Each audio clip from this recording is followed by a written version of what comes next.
ಅಕ್ರಮ ಲೈಂಗಿಕ ಸಂಬಂಧ ತಪ್ಪಲ್ಲ, ನಮಗೆ ಸರಿಯಾದ ವ್ಯಕ್ತಿ ಸಿಗದಿದ್ರೆ ನಾವೇನ್ ಮಾಡೋಣ ಅನ್ನೋದು ಕೆಲವರ ವಾದ. ಇದ್ರ ಬಗ್ಗೆ ಶಾಸ್ತ್ರ ಏನ್ ಹೇಳುತ್ತೆ ನೋಡೋಣ.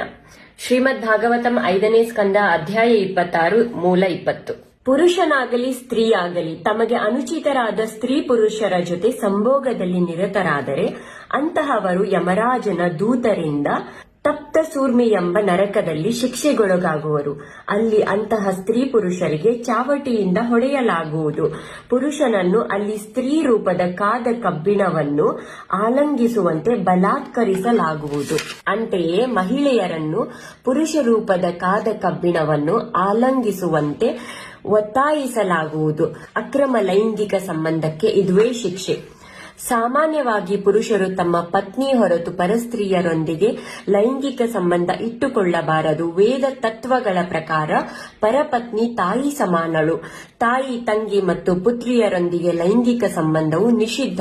ಯಾರೇ ಆಗಲಿ ಪರಪುರುಷನ ಪತ್ನಿಯೊಂದಿಗೆ ಲೈಂಗಿಕ ಸಂಬಂಧ ಹೊಂದಿದರೆ ಅದನ್ನು ಅವನ ತಾಯಿಯೊಂದಿಗೆ ಹೊಂದಿದ ಲೈಂಗಿಕ ಸಂಬಂಧಕ್ಕೆ ಸರಿಸಮ ಎಂದೇ ಪರಿಗಣಿಸಲಾಗುವುದು. ಇದು ಅತ್ಯಂತ ಪಾಪಕೃತ್ಯ.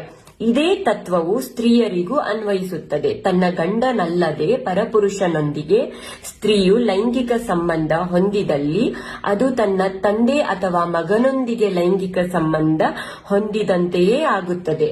ಅಕ್ರಮ ಲೈಂಗಿಕ ಸಂಬಂಧವು ಸರ್ವದಾ ನಿಷಿದ್ಧ. ಪುರುಷ ಅಥವಾ ಸ್ತ್ರೀ ಯಾರೇ ಆಗಲಿ ಇಂತಹ ಲೈಂಗಿಕ ಸಂಬಂಧ ಹೊಂದಿದಲ್ಲಿ ಈ ಶ್ಲೋಕದಲ್ಲಿ ವಿವರಿಸಿರುವಂತೆಯೇ ಶಿಕ್ಷೆಗೆ ಒಳಗಾಗುತ್ತಾರೆ. ನಾನ್ ಮಾತಾಡ್ತಿರೋದು ಶಾಸ್ತ್ರ ಏನ್ ಹೇಳುತ್ತೆ ಅಂತ, ಮನುಷ್ಯನ ಆಸೆ ಅನುಕೂಲದ ಪ್ರಕಾರ ಅಲ್ಲ. ಭಗವಂತ ಕೊಟ್ಟಿರೋ ಕುದುರೆನೆ ನಾವು ಓಡಿಸ್ಬೇಕಾಗತ್ತೆ. ಇದ್ ಸರಿ ಇಲ್ಲ ಅದು, ಅದ್ ಸರಿ ಇಲ್ಲ ಇದು ಅಂತ ಹುಡ್ಕೊಂಡು ಹೋದ್ರೆ ಅದನ್ನ ನಾಯಿ ಜನ್ಮ ಅಂತ ಕರೀತಾರೆ. ಇಂಗ್ಲಿಷ್ ಅಲ್ಲಿ ಒಂದ್ ವರ್ಡ್ ಕೂಡ ಇದೆ, ನೆನಪು ಮಾಡ್ಕೊಳ್ಳಿ. ವಯಸ್ಸಾದಾಗ ಪುರಾಣ ಶಾಸ್ತ್ರಗಳನ್ನ ಓದೋಣ ಅಂತ ಮಾಡಬಾರ್ದ ಕೆಲಸಗಳನ್ನ ಜೀವನ ಪೂರ್ತಿ ಮಾಡಿ ವಯಸ್ಸಾದ್ಮೇಲೆ ಓದಿ ತಿಳ್ಕೊಳ್ಳೋದು ಯಾವ ಉದ್ದಾರಕ್ಕೋಸ್ಕರ? ಓದಕ್ಕಾಗದೇ ಇದ್ರೂ ಪರವಾಗಿಲ್ಲ, ಅಟ್ಲೀಸ್ಟ್ ಸಾಮಾನ್ಯ ಜ್ಞಾನನಾದ್ರೂ ನಾವೆಲ್ಲರೂ ಹೊಂದಿರ್ಬೇಕಾಗತ್ತೆ. ಅಯ್ಯೋ ಬಿಡಿ, ನಮ್ಗೆ ಹೇಗ್ ಬೇಕೋ ಹಾಗೆ ನಾವು ಬದುಕ್ತಿವಿ, ಪ್ರಾಣಿ ಜನ್ಮನೇ ಆಗ್ಲಿ ಪರವಾಗಿಲ್ಲ ಅನ್ನೋರು ಸರಿ ಪ್ರಾಣಿಗಳ ತರಾನೇ ಬದುಕಿ. ಆದ್ರೆ ಬದಲಾಗ್ಬೇಕು ಅನ್ನೋರಿಗೆ ಒಂದು ಮಾರ್ಗ ಇದೆ. ಏನ್ ಮಾಡಿದ್ರೆ ನಮ್ಮ ಇಂದ್ರಿಯಗಳ ಮೇಲೆ ನಮ್ಗೆ ಕಂಟ್ರೋಲ್ ಸಿಗುತ್ತೆ. ನಮ್ಮ ಆತ್ಮ ಬೇಡ ಅಂದ್ರೂ ಸಹ ನಮ್ಮ ದೇಹ ನಮ್ಮ ಮಾತು ಕೇಳ್ತಾ ಇಲ್ಲ ಅನ್ನೋರು ನನ್ನ ಮಾತಿನ ಮೇಲೆ ಕಂಪ್ಲೀಟ್ ಆಗಿ ನಂಬಿಕೆ ಇಡಿ. ಭಕ್ತಿ ಮಾಡಕ್ಕೆ ಶುರು ಮಾಡಿ. ದೇವರ ನಾಮ ಜಪ ಪ್ರತಿದಿನ ಎಷ್ಟಾಗುತ್ತೋ ಅಷ್ಟನ್ನೇ ಮಾಡಿ. ನಿಮ್ಮ ಲೈಫ್ ಹೇಗ್ ಬದಲಾಗುತ್ತೆ ಅನ್ನೋದನ್ನ ನೋಡಿ. ಇದೊಂದೇ ವಿಚಾರ ಅಲ್ಲ, ಎಷ್ಟೊಂದು ವಿಚಾರಗಳಲ್ಲಿ ನೀವು ಬದಲಾವಣೆನ ನೋಡ್ತೀರಾ.